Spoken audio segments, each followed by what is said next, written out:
शीघ्र आने वाला प्रभु यीशु मसीह का सामर्थ्य नाम से आप सभी को मसीही वंदन करते हैं।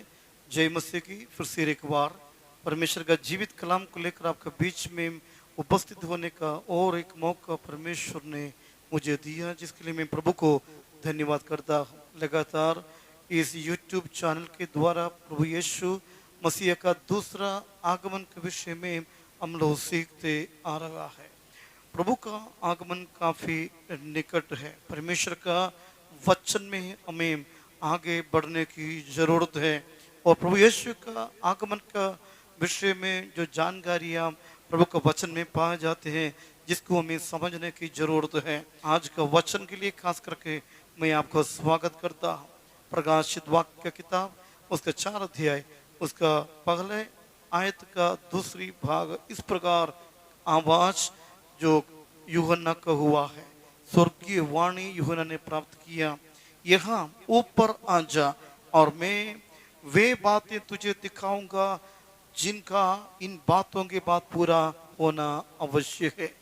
7 कलीसिया के लिए परमेश्वर की ओर से संदेश देने के बाद, अर्थात कलीसिया का युग का अंत में, अनुग्रह का युग का अंत में, और वेद ज्ञानी लोग कहते हैं परमेश्वर का आत्मा का, पवित्र आत्मा का इस युग का अंत में इस धरती पर घटने वाली बातों को मैं तुम्हें दिखाऊंगा।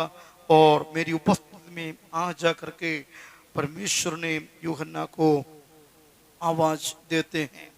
और मैं आपको बताने के लिए चाहता हूँ, इस अनुग्रह का युग का आखिरी बेला में, अंतिम घड़ी में इस धरती पर घटने वाला सबसे बड़ी चमत्कारिक घटना यीशु मसीह का दूसरा आगमन होंगे, जिसके विषय में संत पौलुस पहला थिस्सलुनीके पत्री 4 अध्याय 16 और 17 आयत में इस प्रकार कहती है, क्योंकि प्रभु आप ही स्वर्ग से उतरेगा, उस समय ललकार और प्रधान दूत के शब्द सुनाई देगा और परमेश्वर की तुरही फूकी जाएगी और जो मसीह में मरे हैं वे पहले जी उठेंगे। 17वीं आयत कहते हैं, तब हम जो जीवित और बचे रहेंगे उनके साथ बादलों पर उठा लिए जाएंगे, कि हवा में प्रभु से मिले और इस रीति से हम सदा प्रभु के साथ रहेंगे। Praise the Lord. इस हवा में यीशु मसीह के साथ कलीसिया का मुलाकात आमने सामने जो होने वाला है, जिसके लिए यूनानी भाषा में एपिफानिया करके शब्द दिया गया है। मैं आपको बताने के लिए चाहता हूँ, इस दुनिया यीशु मसीह का, इस पृथ्वी, इस प्रकृति यीशु मसीह का दूसरा आगमन की तैयारी में है। कई लोग अचानक इस धरती से गायब हो जाएंगे, इसलिए मैंने कहा एक बहुत बड़ी चमत्कारिक घटना होगा। Praise the Lord. बहुत सभी संत लोगों का, पवित्र लोगों का कब्रिस्तान खुल जाएगा। Praise the Lord. और कई लोग इस धरती में से अचानक गायब हो जाएंगे। ऐसे मैंने सुना है, जो कई क्रिश्चियन राज्य में जो पायलट, जो हवाई जहाज चलाते हैं, एक मसीह में विश्वास करने वालों को रखते हैं, एक मसीह में विश्वास नहीं करने वालों को रखते हैं। क्योंकि जब यीशु के आगमन होगी, जब विश्वास करने वाला उसी घड़ी में क्या हो जाएगा, बच जाएगा और यीशु के साथ बादलों पर उठा लिया जाएगा। बहुत बड़ी एक घटना इस धरती पर होने वाला है। रना यीशु मसीह का दूसरा आगमन के विषय में पवित्र शास्त्र कहते हैं, जो उनका सीक्रेट कमिंग के विषय में लोग नहीं जानेंगे, सिर्फ और सिर्फ कलीसिया सुनेंगे और जानेंगे और यीशु के संग उठा लिया जाएगा। Praise the Lord. कुछ गलत शिक्षा हो सकता है, बड़ी सिद्धांत के तौर पर जिसकी विकास नहीं हुआ होगा, तो भी इन दिनों में कलीसिया में जो प्रचलित है, जिसके विषय में मैं आपसे बताने के लिए चाहता हूँ। सबसे पहले लोग कहते हैं यीशु का दूसरा आगमन हो चुका है। जब पवित्र आत्मा का उतराव स्वर्ग से हुआ, वही है यीशु मसीह का दूसरा आगमन। ये बिल्कुल गलत है। Praise the Lord. और दूसरी लोग कहते हैं, जब कोई यीशु मसीह को अपना जीवन में उद्धारकर्ता का रूप में स्वीकार करते हैं, तब यीशु की उपस्थिति उनका जीवन में आ जाती है। यीशु उनका जीवन के अंदर आते हैं, उनके हृदय में यीशु वास करते हैं। वही है यीशु मसीह का दूसरा आगमन। कितनी मूर्खता की जो बात है। लोग जो ऐसा लोगों को भटकाने के लिए और भरमाने में और झूठा शिक्षा के साथ घूम रहा है। हमें जिस पर सचेत रहने की जरूरत है। Praise the Lord. और कुछ लोग कहते हैं जो वचन मत्ती 18 अध्याय उसका 20वीं आयत कहते हैं, जहां कहीं भी मेरे नाम से 2 या 3 जन इकट्ठे होते हैं उनका बीच में मैं हाजिर हूं। यीशु मसीह ने खुद इस वचन को कहा। लेकिन ये प्रार्थना के विषय में यीशु मसीह ने बोला, किसी चीज के लिए मांग करने के लिए जो हम प्रभु को उपस्थिति में एक मन होकर के 2 या 3 जन इकट्ठे होते हैं उनके बीच में मैं मौजूद हूं। और परमेश्वर का उपस्थिति को विषय में यीशु मसीह ने कहा, अपने दूसरी आगमन के विषय में नहीं कहा। लेकिन लोग शिक्षा इसी प्रकार देते हैं, वही है यीशु मसीह का दूसरा आगमन। लेकिन पवित्र कलाम लोग जो बोलते हैं वचन के अनुसार नहीं है तो हमें क्या करना है, उसको बिल्कुल नहीं लेना है। इसलिए परखने की आत्मा को प्राप्त करने की जरूरत है इन दिनों में, क्योंकि ये अंतिम समय है।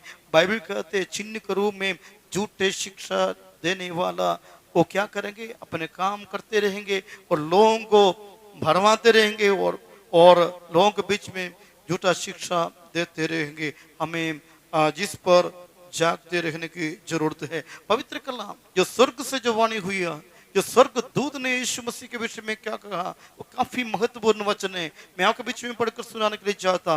प्रेरितों का पुस्तक उसका पहला अध्याय 11वीं आयत इस प्रकार कहते हैं, स्वर्ग दूत ने इस प्रकार कहा, हे गलीली पुरुषों तुम क्यों खड़े आकाश की ओर देख रहे हो, यही यीशु जो तुम्हारे पास से स्वर्ग पर उठा लिया गया है, जिस रीति से तुमने उसे स्वर्ग के जाते देखा है उसी रीति से वह फिर आएगा। जिस रीति से तुम स्वर्ग की ओर जाते देखा है उसी रीति से तुम उसको वापस आते हुए देखोगे। ये स्वर्गीय वाणी है।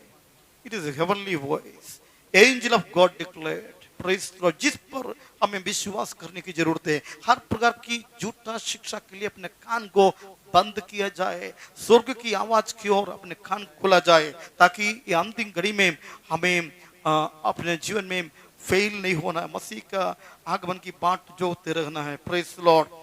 प्रभु यीशु मसीह का जीवन का विषय में जब हम लोग कहते हैं, जैसे मैंने पिछले संदेश में आपसे कहा था कि एक सिक्का का 2 पहलू की तरफ 2 पक्ष जिस पर हमें समझने की समझ लेने की जरूरत है, क्योंकि ये वचन से हमें ये शिक्षा प्राप्त होते हैं। Praise the Lord. और जब इनकी सृष्टि के विषय में, जब उनकी शुरुआत के विषय में बाइबल का कहती है, यूहन्ना 1:1 में कहते हैं, आदि में वचन था, वचन परमेश्वर के साथ था और वचन परमेश्वर था। और जब सृष्टि में पिता के साथ यीशु मसीह था, सृष्टि में पिता के साथ आदि में, जिसका मतलब यही मैं आपसे बताने के लिए चाहता हूं कि यीशु मसीह का ना तो कोई शुरुआत है ना तो कोई अंत है, क्योंकि वो परमेश्वर है। He is not a created being, he is the creator of everything. क्योंकि बाइबल कहती है परमेश्वर ने सब कुछ अपनी आवाज के द्वारा सृजा गया है। वो आवाज और कोई नहीं, परमेश्वर प्रभु यीशु मसीह है। लेकिन जब वक्त पूरा हुआ, दूसरा पहलू में आपको बताने के लिए चाहता हूं, जब वक्त पूरा हुआ तो परमेश्वर की योजना के अनुसार एक कुंवारी में से होकर मनुष्य रूप धारण करते हुए यीशु मसीह इस धरती पर अवतार हुआ है। गलतियों का पत्री उसका 4 अध्याय 4 आयत जब हम पढ़ते हैं, वहां पर इस प्रकार वचन कहती है, परंतु जब समय पूरा हुआ तो परमेश्वर ने अपने पुत्र को भेजा जो स्त्री से जन्मा और व्यवस्था की अधीन उत्पन्न हुआ, ताकि व्यवस्था की अधीनों को मोल लेकर छुड़ा ले और हमको लेपालक होने का पद मिला है। हालेलुया, प्रभु का धन्यवाद। दूसरी बात मैं आपको बताने के लिए चाहता हूं, जगत की उत्पत्ति के समय मेरे लिए और आपके लिए वध हुआ मेमना के विषय में प्रकाशित वाक्य 13 अध्याय उसकी 8वीं आयत हम समझ सकते हैं। इस प्रकार वचन कहती है, पृथ्वी के वे सब रहने वाला जिनके नाम उस मेमने के जीवन की पुस्तक में लिखे नहीं गए, जो जगत की उत्पत्ति के समय से खात हुआ है, उस पशु की पूजा करेंगे। जो यीशु मसीह पर ना विश्वास करने वाला के ऊपर ये वचन है, जिसके ऊपर जो दंड होने वाला है, इस पर यहाँ पर जिक्र है। मैं आपको बताने के लिए चाहता हूँ, लेकिन वचन कहती है जब वक्त पूरा हुआ तो कालवरी पहाड़ पर क्रूस पर यीशु मसीह ने सारे मानव जातियों के लिए अपने आखिरी बूंद लहू तक बहाकर कुर्बान हुआ है। Praise the Lord. ये जो योजना, ये परमेश्वर की योजना है, किसी इंसान की योजना नहीं है। इसलिए जो कोई यीशु मसीह पर विश्वास करते वो नाश नहीं होते परंतु आनंद जीवन प्राप्त करते हैं। और तीसरी बात मैं आपसे बताने के लिए चाहता हूँ, बादलों पर उठा लिए जाने के विषय में और दो पहलू है, एक गुप्त में secret coming of Jesus Christ और दूसरा है जो public coming of Jesus Christ में सब कोई उसको अपनी आंखों से देखेंगे। हमें इन दोनों बातों के ऊपर विश्वास करना, जब प्रधान दूत का शब्द और ललकार की शब्द और परमेश्वर का तुरही फूकने वाली आवाज, ये सब के लिए नहीं वरना केवल उसके लिए तैयार किया हुआ उसकी बाट जोगने वाला संत पवित्र लोगों के लिए होगी और कलीसिया के लिए होगा। लेकिन जो सबके नजर में सबके सामने जैतून पहाड़ पर यीशु मसीह आने वाला है। तीन महत्वपूर्ण घटनाएं खास करके हम लोग यीशु मसीह का दूसरा आगमन पर देखते हैं। सबसे पहले ललकार, प्रधान दूत के शब्द, परमेश्वर का तुरही फूकने वाली आवाज, प्रेज लॉर्ड। दूसरी बात कलीसिया बादलों पर उठा लिया जाना और तीसरी महत्वपूर्ण बात है प्रभु का न्याय आसन। यानी पिछले संदेश में जिस पर थोड़ा सा प्रकाश मैंने डाला था, जिसको यूनानी शब्द में शब्द दिया गया बेमा शब्द। बेमा शब्द का मतलब है कि विक्ट्री स्टैंड, जो जिस स्टैंड के सामने, जिस बेमा के सामने, न्याय आसन के सामने कलीसिया को खड़े होना है। क्योंकि जो भला काम किया, जो दौड़ भाग इस धरती पर प्रभु की सेवा के लिए किया, जो मेहनत किया, संघर्ष भरे जीवन को व्यतीत किया, चुनौती को सामना किया, कष्ट उठा है और गरीबी क्यों महसूस हुआ, आर्थिक तंगी क्यों महसूस हुआ, उन तमाम चीजों के लिए, उन तमाम सेवकाई के लिए प्रभु से पुरस्कार प्राप्त करने का वो वक्त है। Praise Lord. जिसका विषय में दूसरा कोरिन्थियों की पत्री 5 अध्याय तो 10वीं आयत इस प्रकार कहती है, क्योंकि अवश्य कि हम सब का हाल मसीह के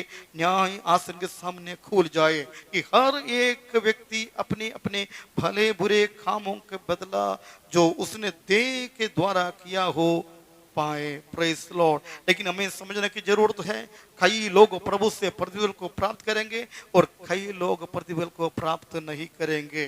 प्रेज लॉर्ड। पहला कोरिन्थियों की पत्री 3 अध्याय 11 से लेकर 15 आयत तक आप अपना स्टडी समय में, वचन की जो मनादी समय में आप जरूर मनन कीजिएगा। वहां पर आपको समझ में आ जाएगा किसको मिलने वाला है प्रतिफल, किसको प्रतिफल नहीं मिलने वाला है।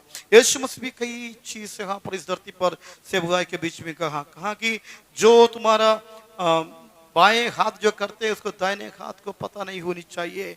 और प्रभु का वचन में संत पौलुस कहते हैं कि हमारा जो नागरिकता इस धरती पर नहीं वरना स्वर्ग में है, तो स्वर्ग की सोच में हमें इस धरती पर जीवन व्यतीत करना चाहिए। Praise Lord. ये काफी महत्वपूर्ण एक वचन है ना, जो इस धरती पर हमारे देश में हमें रहने के लिए कई प्रकार का कानून नियम को हमें पालन करने की जरूरत है। हमें एक आधार कार्ड की जरूरत है, वोटर ID कार्ड का जरूरत है, हमें कई प्रकार का जो आइडेंटिटी का जरूरत है, पहचान की जरूरत है इस धरती पर। उसी प्रकार जब संत पौलुस कहते हैं हमारी नागरिकता स्वर्ग में होगा, तो स्वर्ग का पहचान हमें प्राप्त करने की जरूरत है, जिसके लिए इस धरती पर हमें, जब हम इस शरीर में पाए जाते हमें जिसके लिए लालसा के साथ जीवन को व्यतीत करने की जरूरत है। Praise Lord. प्रभु में जो हमारा भला कार्य, जिसके विषय में एफएससी के पत्र 2 अध्याय 10वीं आयत कहती है, क्योंकि ये भला काम के लिए हमें पुरस्कार मिलने वाला है। परमेश्वर के वचन में कई प्रकार का भला काम के विषय में जिक्र करते हैं। कुछ आयत में आपके बीच में बताने के लिए चाहता हूं, आप नोट कर सकते हैं। Praise Lord. मत्ती 5 अध्याय 16 आयत कहते हैं, हमारा भला काम और डीड्स, हमारा अच्छे अच्छे कामों को देखकर लोग क्या करना है, परमेश्वर की महिमा करना है। मेरा और आपका भला काम वही होगा कि मेरा और आपका कामों के द्वारा दूसरे लोग जो गैर मसीह लोग, वे लोग हमारा प्रभु की महिमा करें। वो एक भला काम है इस धरती पर आपको और मुझे करना है। तीतुस का पत्री 2 अध्याय उसका 7वीं आयत जब हम लोग पढ़ते हैं, मसीह जीवन में भले कामों का नमूना को पेश करना है ना। We must be an ideal to the other people. हमें नमूना को पेश करना है। हमें एक नमूना को पेश करना है, अच्छी जीवन का नमूना को पेश करना है। और बाइबल हमें जिक्र करते हैं, और इब्रानियों की पत्री 10 अध्याय 24 और 25 आयत जब हम लोग पढ़ते हैं, वहां पर कहते हैं भला काम से एक दूसरों को उत्साहित करना, to encourage each other by doing good works. Praise Lord. आपका और मेरा भला काम को देकर दूसरे लोग मसीह के विश्वास में, आशा में क्या होनी चाहिए? उत्साहित होनी चाहिए। ये भी एक भला काम है। और हम क्या समझते हैं कि भला काम किसी को कुछ पैसा देकर मदद करना और किसी प्रकार का जो हेल्प करना, वो भी एक भला काम है। मैं जिसका विरोध में नहीं हूं, लेकिन उसके अलावा बाइबल ये सब जो बातें ना हमें बदलाते हैं। Praise Lord. याकूब की पत्री 2 अध्याय 17 से लेकर 18 आयत जब आप लोग पढ़ते हैं, बराबर पहला पत्रस उसके 2 अध्याय 12वीं आयत जब हम लोग पढ़ते हैं, वहां पर कहते हैं कि मसीह विश्वास की वास्तविकता को औरों के बीच में हमें प्रकट करना। और faith must be demonstrated to the others. हमारा विश्वास औरों के बीच में, क्या विश्वास है मसीह में आपका, जिसको हमें दूसरों का बीच में क्या करना है? प्रकट करना है। वो भी एक भला काम है। Praise Lord. जिसके लिए परमेश्वर में मदद करे। मैं आगे आपके ध्यान को और भी एक और विषय की ओर देने के लिए चाहता हूं। जो मसीह के न्याय आसन जो बादलों पर रखने वाला है, उस न्याय आसन के ऊपर अलग अलग विचारधारा को हम लोग देखते हैं। Praise Lord. पहला विचारधारा यही है कि इसराइल की न्याय के विषय में मत्ती और रजिस्टर में 25 अध्याय उसका 1 से लेकर 30 आयत तक जब आप पढ़ते वहां पर हम लोग देख सकते हैं। लेकिन ये बादलों पर नहीं, वरना ये 1000 वर्ष का शासन काल के बाद इस धरती पर महाक्लेश होने वाला है, जिसको ट्रिब्यूलेशन कहते हैं, ग्रेट ट्रिब्यूलेशन कहते हैं। इस क्लेश में होकर जो लोग गुजरता है, उस क्लेश में भी मसीह को वे लोग जो जोर से पकड़ते, मसीह विश्वास को जोर से पकड़ते हैं ना। One who guard the faith of Jesus ना, जब वे उस महाक्लेश में से होकर जाते हैं, बहुत प्रकार की नियम कानून होगा उस क्लेश का बेला में। जो जो जो विरोधी मसीह का मोहर लेना है शरीर में, लेकिन जिसका इनकार जो करेगा, मसीह विश्वास को अपने जीवन में थामे रहेगा, वही लोगों के लिए पुरस्कार देने के लिए यीशु आएगा। एक न्याय का आसन रखा जाएगा। उसके बाद राज्य के ऊपर न्याय करने के लिए एक जजमेंट सीट को हम लोग बाइबल में देखते हैं। वो उसके लिए है जो इस धरती पर महाक्लेश के बेला में जो इसराइल को सपोर्ट करते हैं, यहूदियों का सपोर्ट करते हैं, जो जिसको इनकार करते हैं, जो सपोर्ट नहीं करते, उन दोनों को बीच में जो न्याय करने के लिए एक न्याय का आसन को हम लोग देखते हैं। लेकिन हम लोग प्रकाशित वाक्य की किताब की ओर जब हम लोग जाते हैं, वहां पर खास करके एक न्याय का सिंहासन को हम लोग देखते हैं, जिसको हम लोग व्हाइट थ्रोन्स कहते हैं, यानी श्वेत सिंहासन कहते हैं। मैं आपके ध्यान को उस आयत की ओर लेने के लिए चाहता हूँ। प्रकाशित वाक्य 20 अध्याय उसका 11 से लेकर 15 आयत तक हम लोग देखते हैं। उस सिंहासन को श्वेत सिंहासन कहा जाते हैं, जो अंतिम न्याय के लिए रखा जाएगा। 11 से लेकर 15 आयत तक इस प्रकार कहती है।